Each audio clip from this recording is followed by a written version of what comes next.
चलिए, छठवां पद है। देखिए, शैशवावस्था का वर्णन, फिर बाल्यावस्था का, अगले पिछले पद में बाल्यावस्था के 2 पद बतलाए।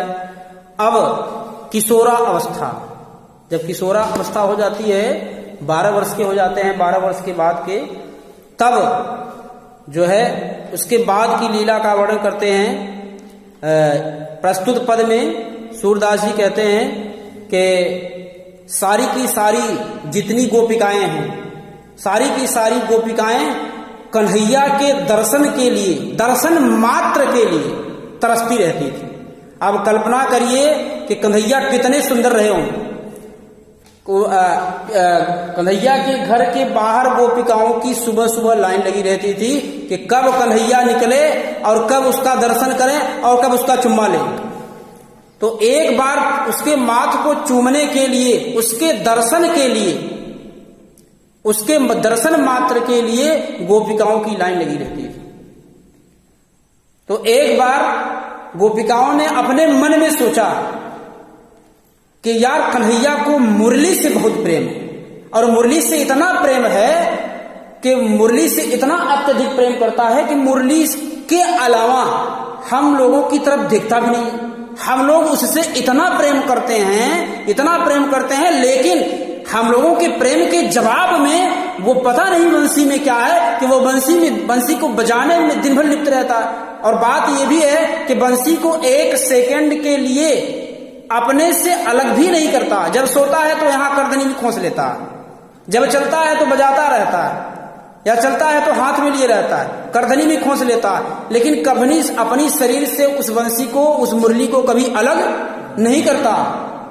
तो गोपिकाओं ने कहा, जिस कन्हैया के लिए हम लोग जान देने के लिए भी तैयार हैं और इतना अत्यधिक प्रेम करते हैं, वो कन्हैया हम लोगों के बदले में, प्रेम के बदले में हम लोगों से प्रेम ना करके या प्रेम से भरी बातें भी नहीं करता है, हमेशा मुरली में खोया रहता है।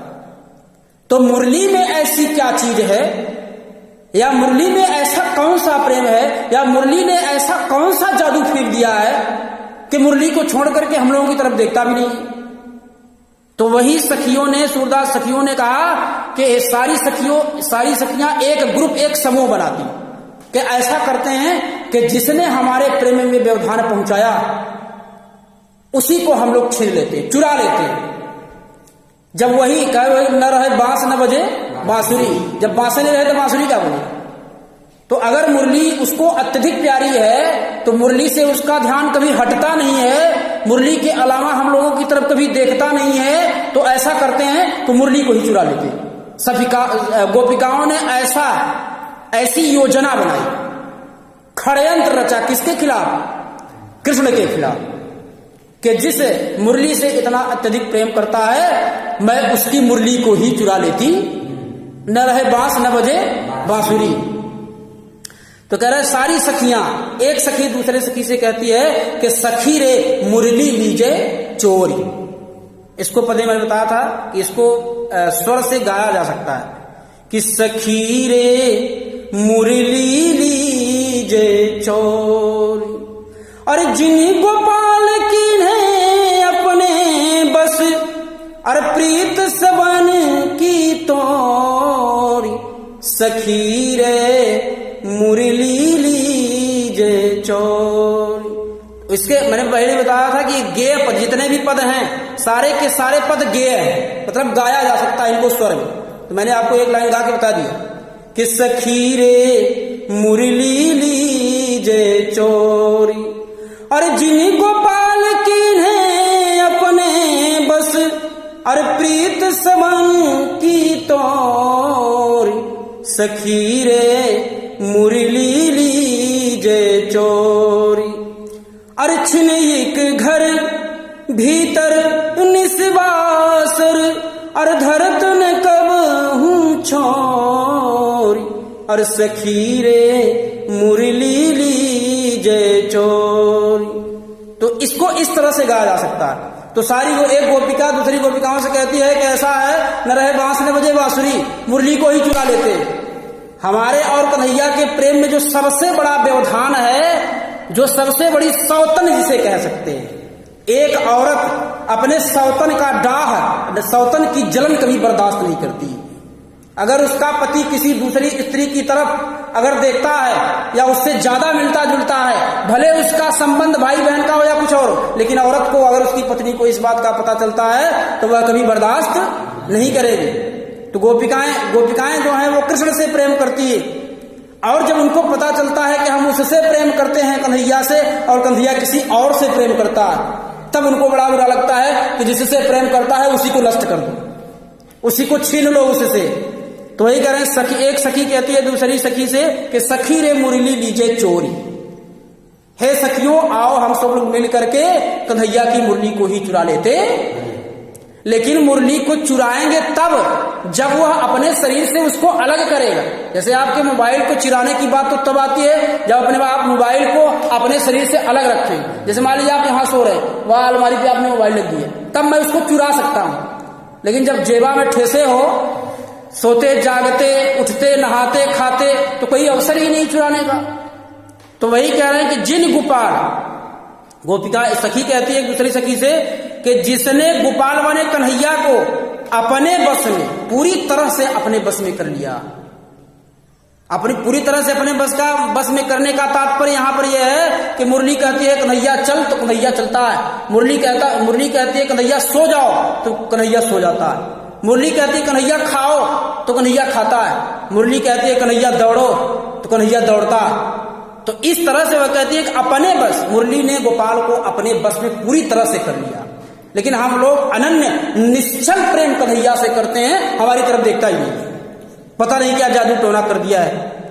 तो वही कह रहे हैं कि प्रीति सबन की तोड़, सारे गोपिकाओं की प्रीति को तोड़ करके, सारे लोगों की प्रीति को तोड़ करके जब देखो तब कन्हैया जो है जमुना के तट पर बंसी बजाता रहता है।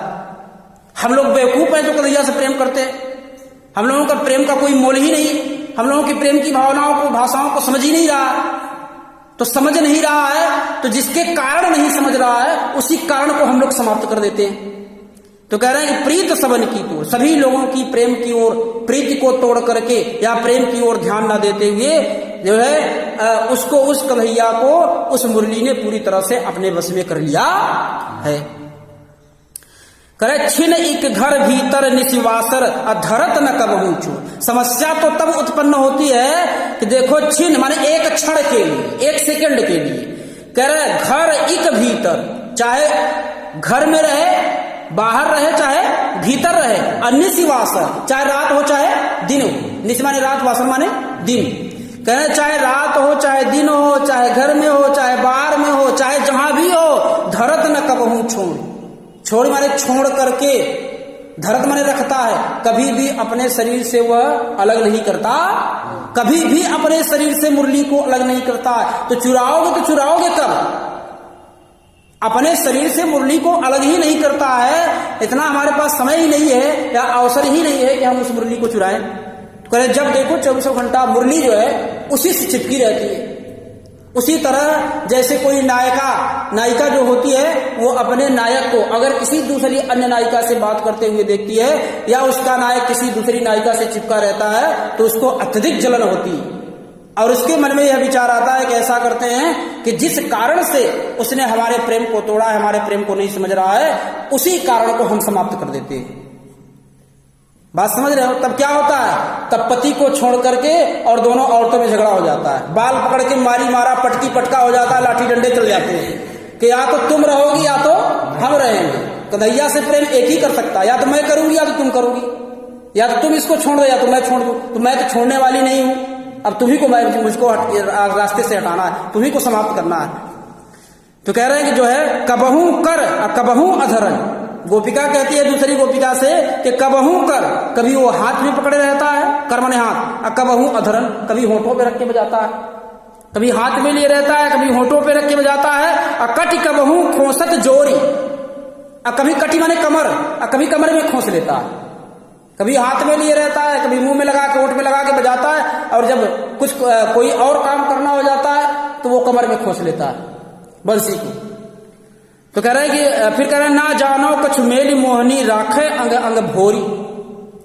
कहती है गोपिका कि ना जानो कछ मेल मोहनी, पता नहीं क्या ऐसा जादू टोना या कौन सा मोहनी मंत्र उस मुरली ने कन्हैया के ऊपर छोड़ दिया है कि एक भी सेकंड के लिए मुरली को अपने से अलग नहीं करता है।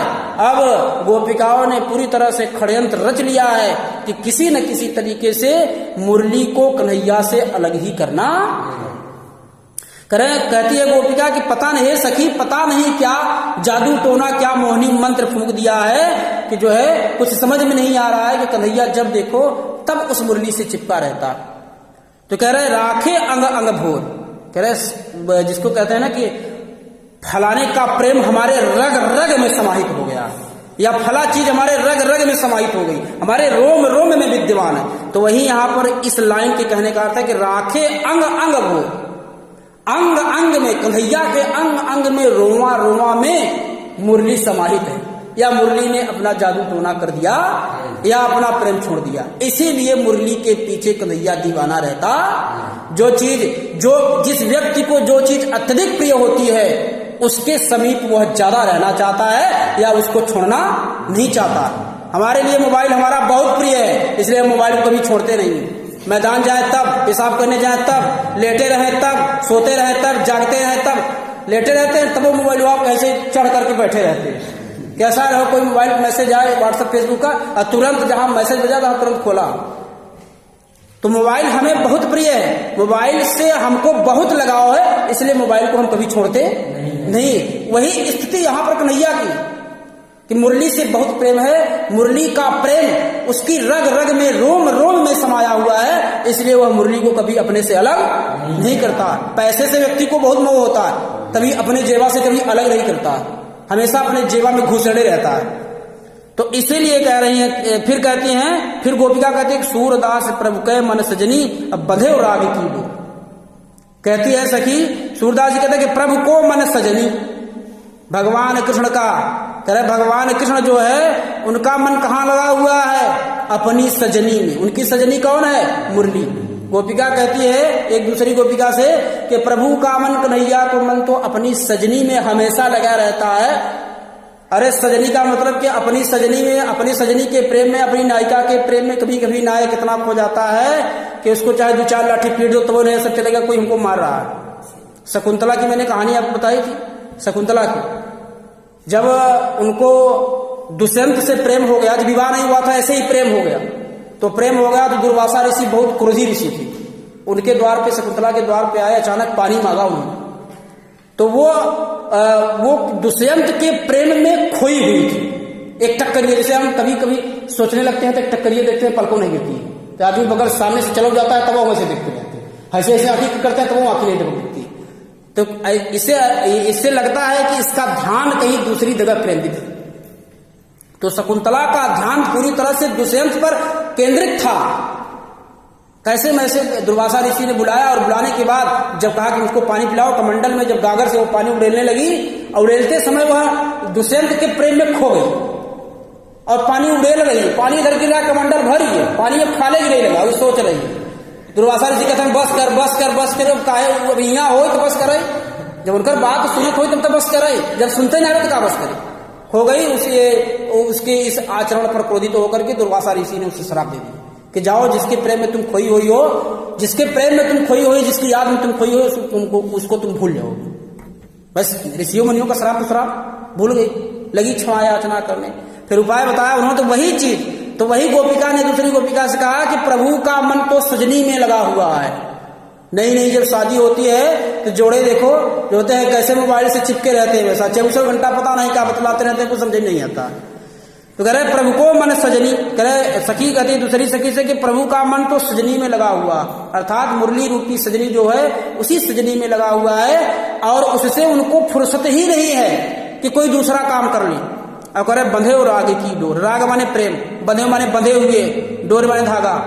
कह रहे उसी अपनी सजनी के प्रेम रूपी धागे में बंधे हुए हैं, इसलिए हम लोगों का प्रेम उनको दिखाई नहीं पड़ता है, इसलिए हमारी तरफ नहीं देखते।